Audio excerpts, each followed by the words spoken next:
Okay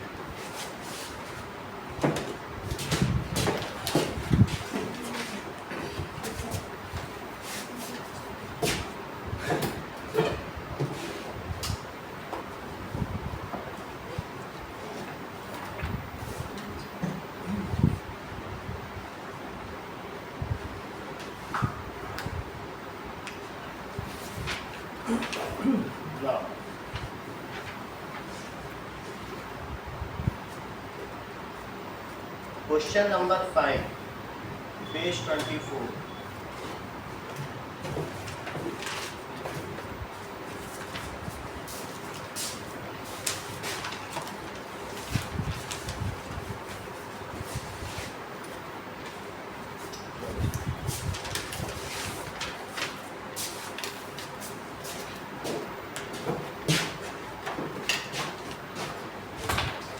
Is it possible to have regular polygon with measure of each exterior angle equal to 20 degree? Exterior angle 22 degree दे रहा है और क्या कह रहा है क्या किसी का एक्सटीरियर एंगल 22 डिग्री हो सकता है? तो एक्सटीरियर एंगल का क्या फार्मूला होगा?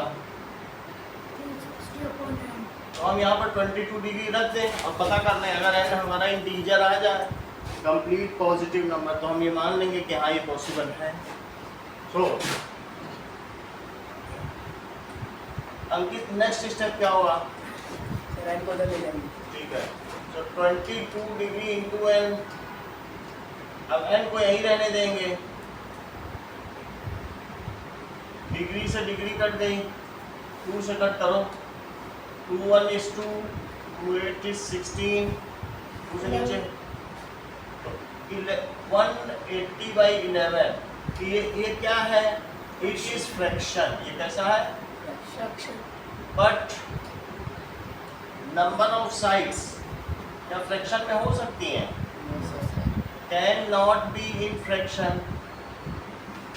इसलिए 22 degree can not be exterior angle of any polygon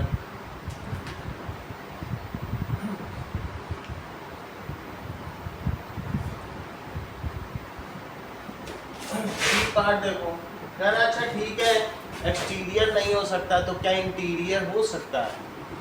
मान लो एक्सटीरियर नहीं हो सकता, पूछ रहा है क्या इंटीरियर तो हो ही सकता हो, तो वो भी चेक करो। इंटीरियर एंगल का नाम फार्मूला बताइए। 2 हाँ बोलो। 2 इंटू 2 माइनस n इंटू 180। बताते नहीं हो आजकल, नहीं बताया। -2 into 180 upon n minus 2 into 180 by सही कह रहा है। अच्छा ठीक है, 22 डिग्री क्या इंटीरियर हो सकता है? एक्सटीरियर तो चलो माना हो गया, इंटू 180 अपॉन एन। एन को फिर इधर ले जाओ,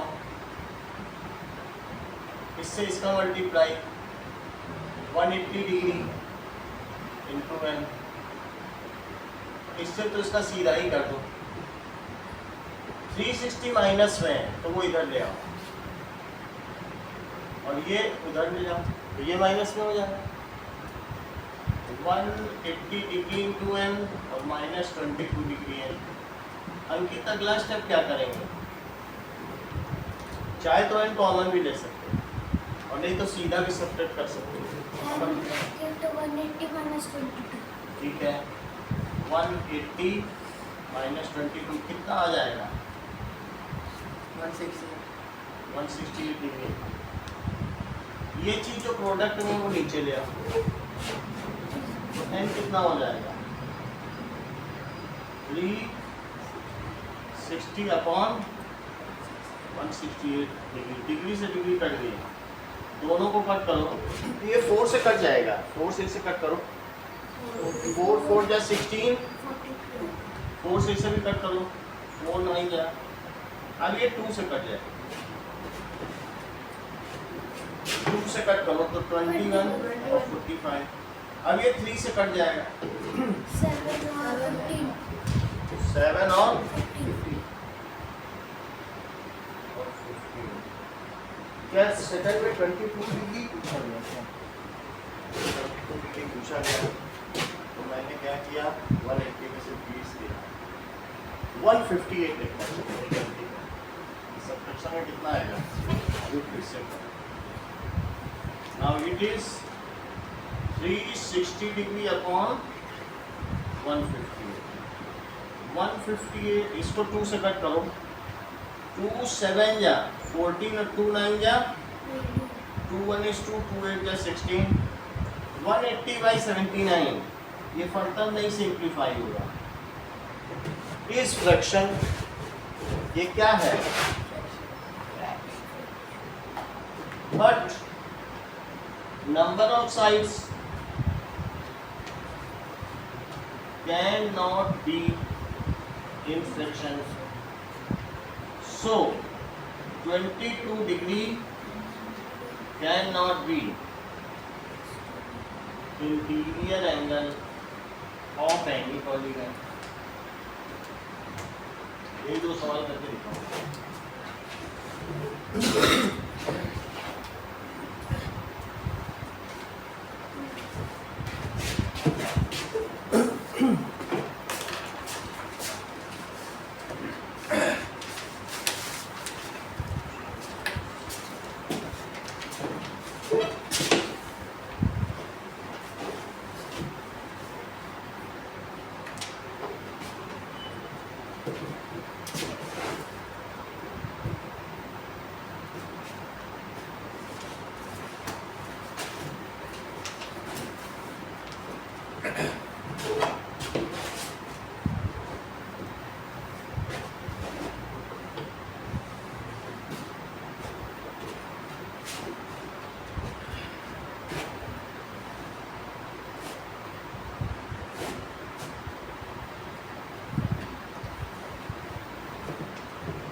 नेक्स्ट क्वेश्चन देखो कह रहा है कि मिनिमम इंटीरियर एंगल किसके लिए पॉसिबल है। So minimum interior angle is possible for equilateral triangle. इसे देखो ये इक्विलेटरल ट्रायंगल है ये स्क्वायर है सब रेगुलर पॉलीगन बना रहा हूं और ये पेंटागन है। इसका इंटीरियर एंगल 60 डिग्री है इसका इंटीरियर एंगल 90 डिग्री है इसका 108 डिग्री है और भी आगे बढ़ेंगे तो और बढ़ता ही चला जाएगा। तो मुझे ये बताओ इसका 120 डिग्री मिनिमम किसके लिए मिनिमम इंटीरियर किसका है ट्रायंगल का। इतनी बात समझ आ गई। अच्छा अब ये तो मिनिमम की बात हो गई अब मुझे एक्सटीरियर एंगल की बात बताओ। इसका एक्सटीरियर कितना है 120 इसका एक्सटीरियर 90 इसका एक्सटीरियर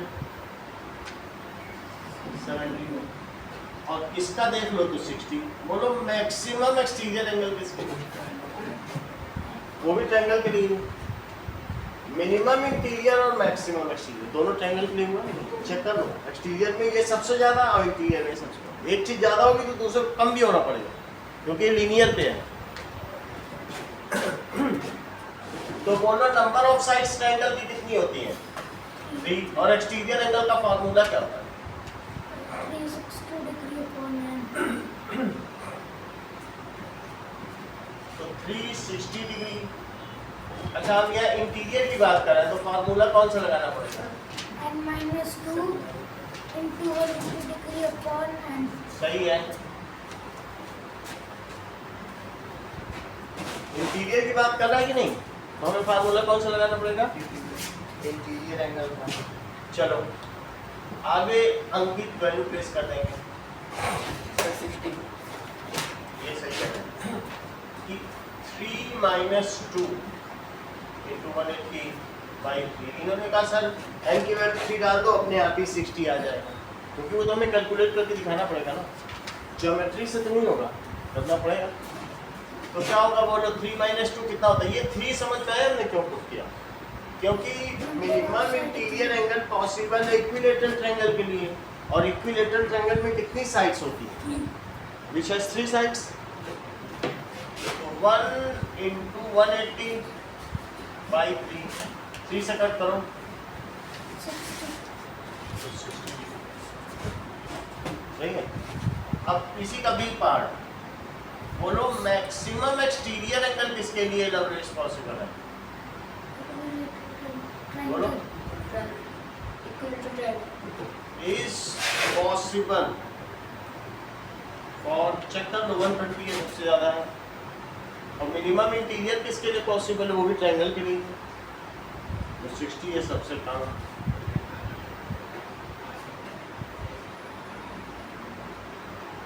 तो इक्विलेटरल ट्रायंगल में कितनी साइड्स होती हैं?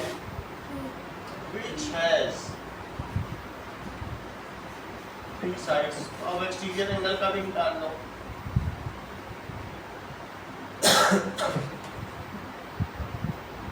अंकित वैल्यू प्लेस करो।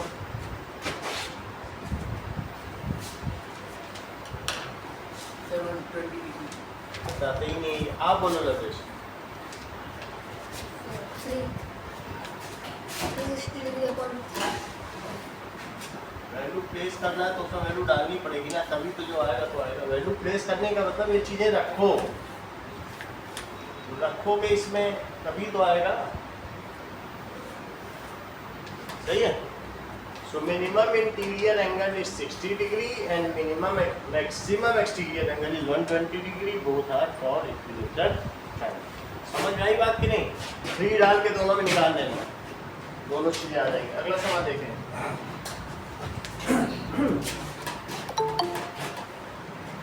कि 9 बजे कौन ज्वाइन कर रहा है? चलो, क्वाड्रिलेटरल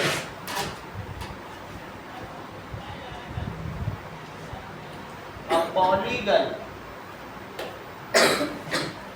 having 4 sides, इसे क्वाड्रिलेटरल कहेंगे।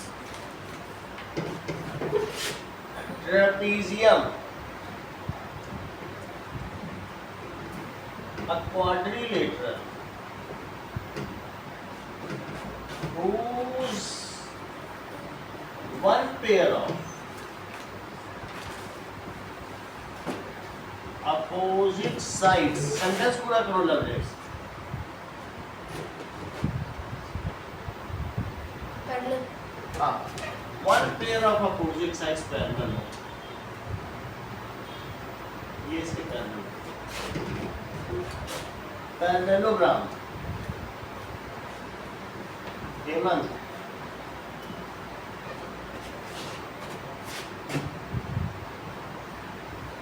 A quadrilateral whose both opposite sides are equal. Equal ना बोलो, पैरेलल। वो उसकी प्रॉपर्टी है कि इक्वल भी होता है, लेकिन सिंपली अभी वो तो उसकी प्रॉपर्टी हो गई, लेकिन डेफिनेशन में सिर्फ पैरेलल ही बोलना। उसी का नाम पे इसका नाम पड़ा है पैरेललोग्राम। सो अ क्वाड्रिलेटरल whose both पेयर भी बोलो, दोनों जोड़े विपरीत भुजाओं के दोनों जोड़े समानांतर हो। Both pair of opposite sides, जैसे ऐसा।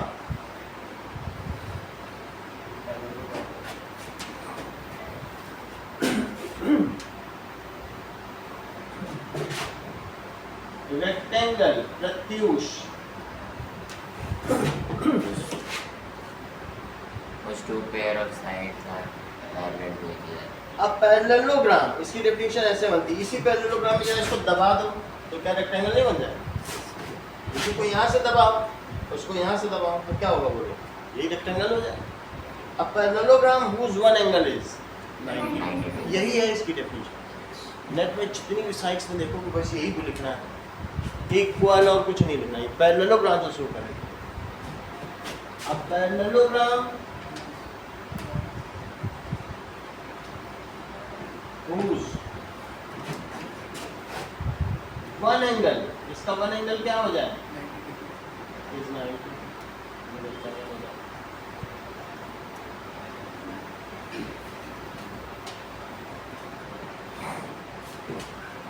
रोम्बस, रोम्बस क्या है,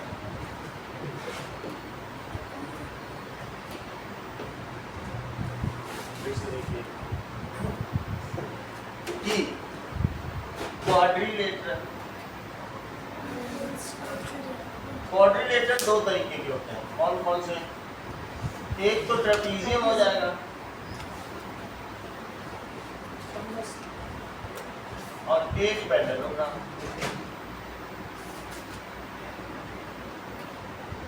और एक हो जाएगा काइट। काइट में अगल बगल वाली साइड से इक्वल होती है, ये इसके इक्वल। पैरेललोग्राम में one pair of opposite sides क्या होती है,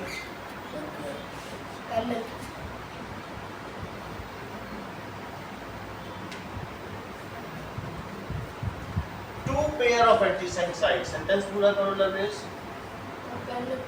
अरे ये पैरेलल दिख रही, टू पेयर ऑफ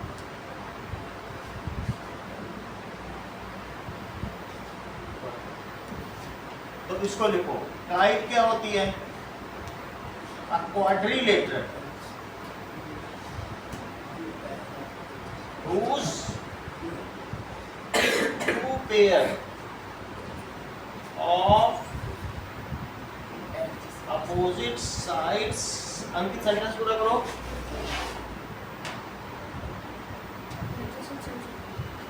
बोलो, two pair of adjacent sides. कौन सी साइड, एडजेसेंट साइड, अगल बगल वाली। वो कैसी हो, इक्वल। क्या होनी चाहिए, उसे काइट कहते हैं। काइट दिखती भी ऐसी है। अब जरा देखो पैरेललोग्राम। पैरेललोग्राम क्या होता है, a quadrilateral whose both pair of opposite sides क्या हो, बोलो ये पैरेललोग्राम है या ये पैरेललोग्राम है या ये पैरेललोग्राम, बोलो। ये सर सभी है। क्यों ऐसा है, क्या है, क्योंकि रेक्टेंगल में ये भी पैरेलल है और रोम्बस में भी पैरेलल। रोम्बस भी तो पैरेललोग्राम है, both pair of opposite sides parallel, both pair of parallel. बोल दिया सर सभी तो पैरेललोग्राम है। पैरेललोग्राम दो तरीके के हैं, कौन कौन सा है, दैट इज एक तो रेक्टेंगल हो गया और दूसरा कौन सा हो गया, वो पैरेललोग्राम जिसका एक एंगल 90 हो जाए उसे क्या कहोगे, और वो पैरेललोग्राम जिसके सभी साइड्स इक्वल हो जाएं उसे क्या कहोगे, रोम्बस होगा कि नहीं। सो दैट पैरेललोग्राम, चाहे रेक्टेंगल की डेफिनेशन हो वो भी पैरेललोग्राम से ली जाएगी और रोम्बस की डेफिनेशन भी कहाँ से ली जाएगी, ठीक है।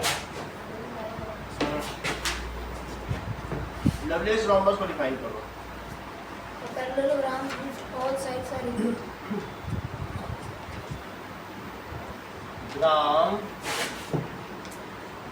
whose all sides are equal, उसे क्या कहेंगे, ठीक है। 9 बजे क्यों ये लोग ज्वाइन कर रहे हैं, 9 बजे का तो दिया ही नहीं। चलो रोम्बस भी हो गया। इन दोनों का ही एक और टाइप है, वो क्या है, स्क्वायर। स्क्वायर ऐसा दिखेगा, इसकी सभी साइड्स भी इक्वल होंगी और वन एंगल क्या होगा, ऐसे भी लिख सकते हो। स्क्वायर क्या है? A parallelogram whose all sides are equal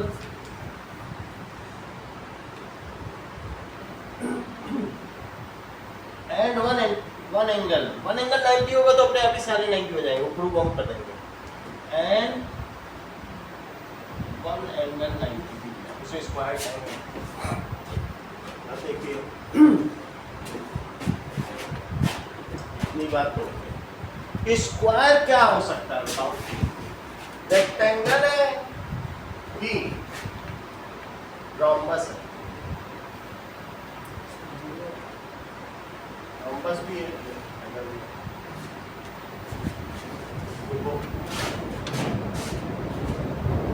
है। स्क्वायर इज रेक्टेंगल क्यों है? स्क्वायर रेक्टेंगल भी है because it is a parallelogram. Parallelogram तो भाई है विद वन एंगल 90 डिग्री, वो रेक्टेंगल की कंडीशन फुलफिल कर रहा है। तो स्क्वायर एक रेक्टेंगल क्यों है? सबसे पहले देखो स्क्वायर क्वाड्रिलेटरल क्यों है? As it has square parallelogram क्यों? बोलो। As it's both pair of opposite sides क्या है? अच्छा, स्क्वायर एक रेक्टेंगल क्यों है? As it is parallelogram with parallelogram की definition ही लिखो with one angle। Ankit square एक रोम्बस क्यों है? और साइड से As it is quadrilateral with all sides equal, क्योंकि its all sides क्या होती हैं? और इसमें 4 साइड्स होती हैं, इसलिए सही है। पहला सवाल तो तुमको यही करना, ये मैं यहाँ रखूंगा, ये मिटा दूंगा, ये आपको ठीक है। दूसरा क्वेश्चन क्या है? दूसरा क्वेश्चन है क्वेश्चन नंबर 6। क्वेश्चन नंबर 6 तो पिछली एक्सरसाइज का ये दो सवाल आपको करना।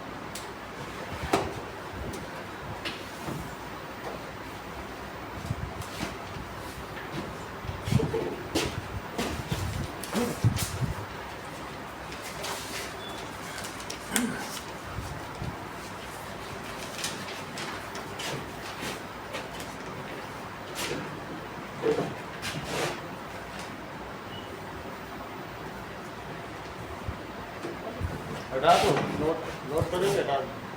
टेबल ये चाहिए कि हटा दो?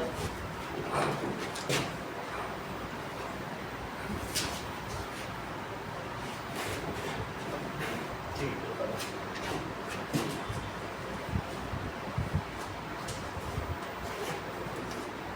तुमको पेन दिया क्या?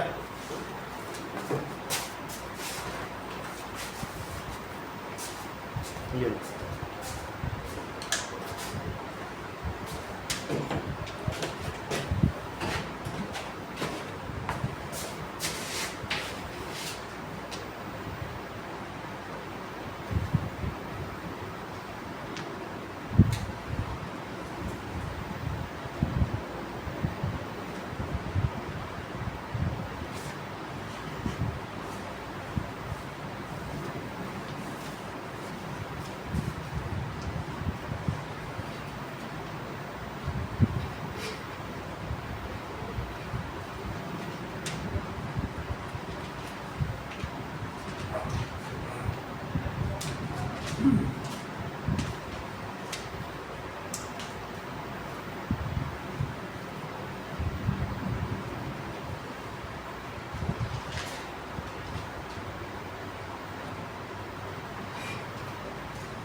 158 होता है कि 152? 158 होता है।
एक उसका है, उसको भी तो दो, दोनों रखेंगे क्या?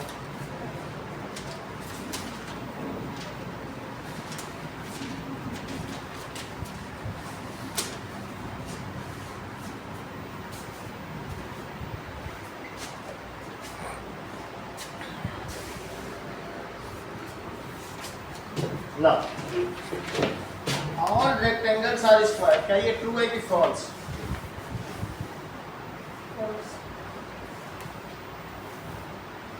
सेकंड देखो, all rhombus are parallelogram, all squares are rhombus and rectangles.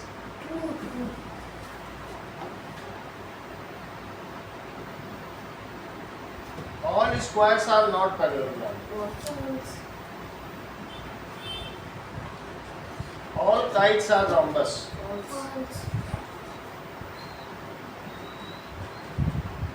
All rhombus are kites. क्योंकि उसकी अगल बगल वाली दो पेड़ तो इक्वल होती ही हैं। F को एक बार पीछे देखो, 3.4 का।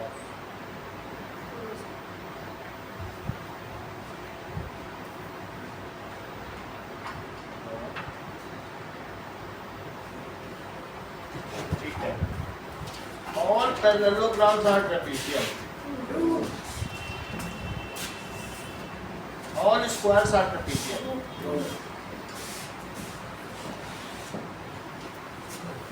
Identify quadrilaterals जिसकी 4 sides हो equal length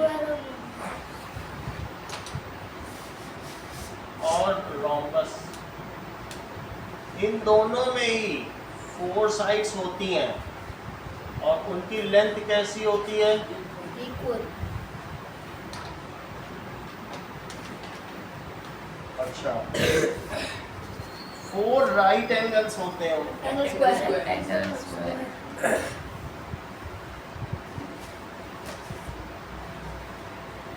रेक्टेंगल रेक्टेंगल में भी 4 राइट एंगल्स होते हैं और स्क्वायर में भी 4 राइट एंगल्स होते हैं।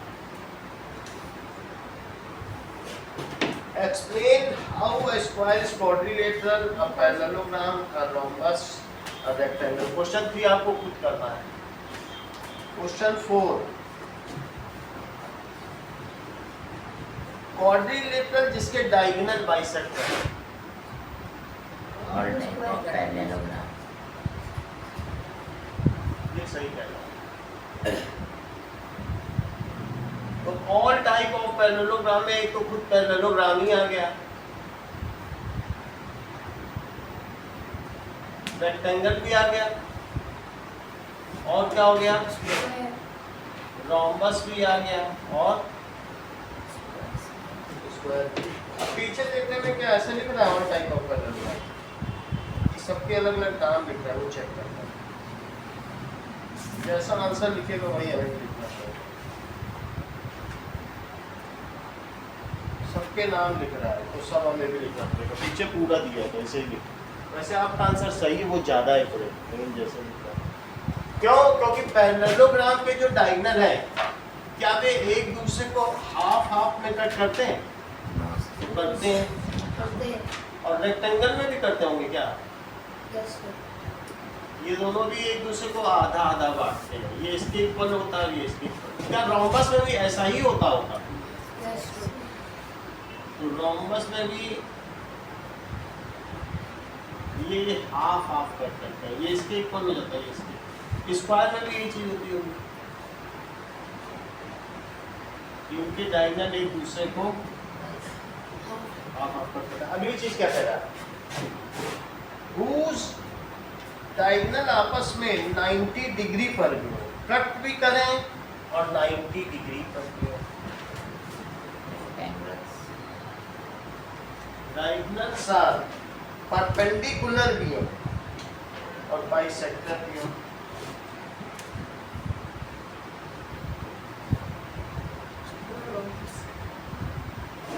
तो यहाँ पर देखो ये 90 डिग्री इसमें भी है, यहाँ भी 90, इनमें 90 नहीं है। तो एक तो स्क्वायर हो गया, स्क्वायर में ये 90 डिग्री भी है और साथ में बाइसेक्टर तो है ही है। रोम्बस में भी यही चीज है,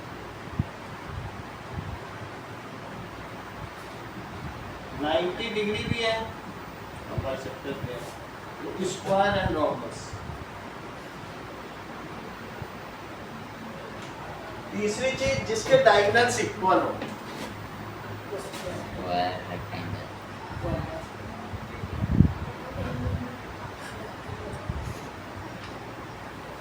अंकित पैरेललोग्राम के डायगोनल इक्वल है? वो कितनी बड़ी बात है, इतना बड़ा ये छोटा है भी कहाँ से बड़ी है, भगवान की माया है सबसे बड़ा, ना छोटा ना बड़ा। अच्छा दिखने में ये बड़ा लग रहा है, लेकिन ये अंकित क्या बता रहे हैं? सब इक्वल है। इक्वल है क्या दिखने में लग रहा है?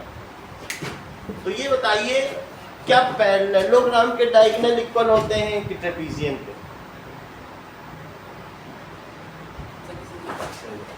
अब बताओ, रेक्टेंगल के हो सकते हैं,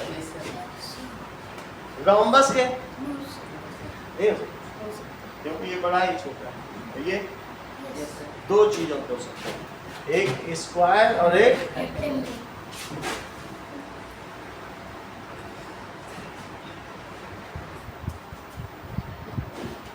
आगे देखो।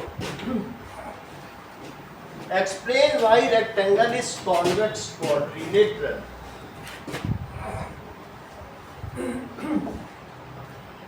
तो रेक्टेंगल हेमन एक convex quadrilateral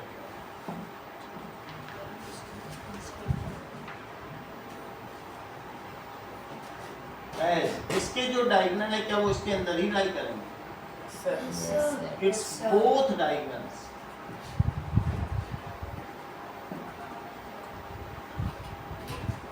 Lies inside it. आपको क्वेश्चन नंबर 1, 2, 3, 4, 5 करना है। एक्सरसाइज 3.4 का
क्वेश्चन नंबर 6 क्या है कि ABC एक राइट एंगल है,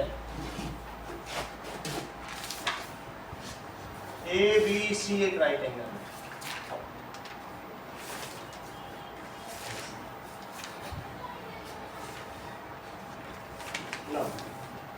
ABC और इसका मिड पॉइंट O है। गिवन क्या है? ये 90 डिग्री है, तो ABC is right angle triangle और O क्या है? Mid point. Mid point of AC। Proof क्या करना है? That is O is equi distance, O सबसे समान दूरी पर है फ्रॉम ABC। कहने का मतलब है जो OA है वही OC है वही OB। ये प्रूफ करना है।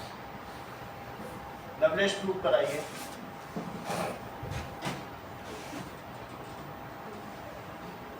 इसके लिए क्या करेंगे? यहाँ पे एक्सटेंड कर दो, ठीक है ना। सबसे पहले इसको ड्रॉ करो। Draw AD parallel to BC। Draw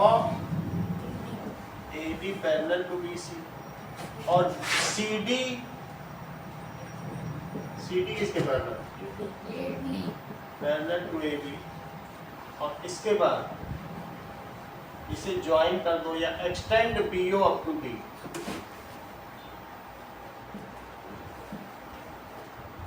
तो क्या पैरेलल ड्रॉ किया है तो अब ये रेक्टेंगल हो गया क्या? अब parallelogram with one angle 90 degree क्या होता है? रेक्टेंगल। अब parallelogram with one angle 90 degree is rectangle और इस वजह से ABCD क्या हुआ? सो ABCD इज रेक्टेंगल। यहाँ तक बात समझ आ गई? The diagonals of rectangle bisect each other. अभी थोड़ी देर पहले पढ़ा है।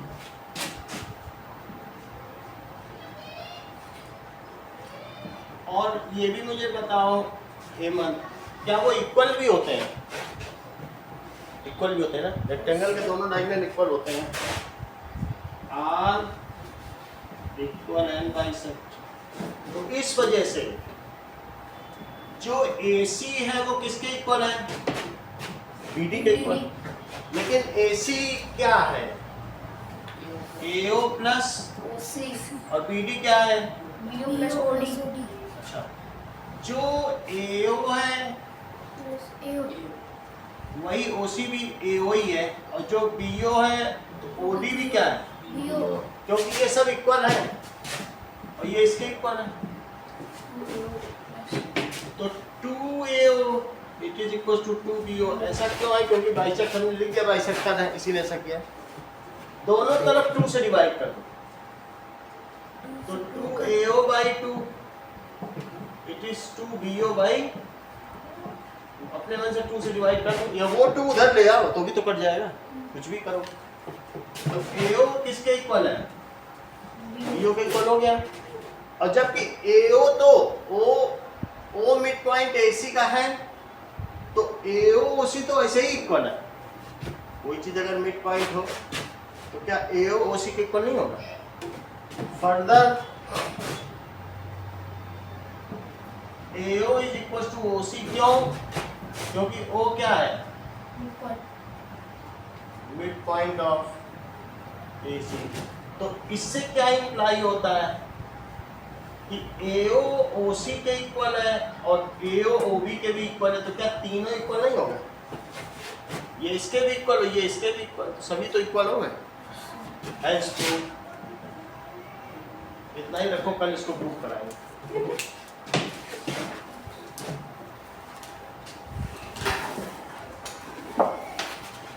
Okay, thank you. Now you all can leave. Bye, sir. Bye.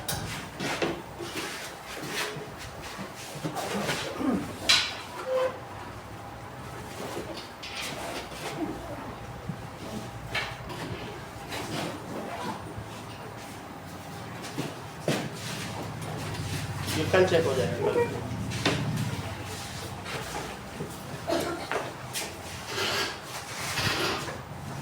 Bye, sir. Bye बेटा।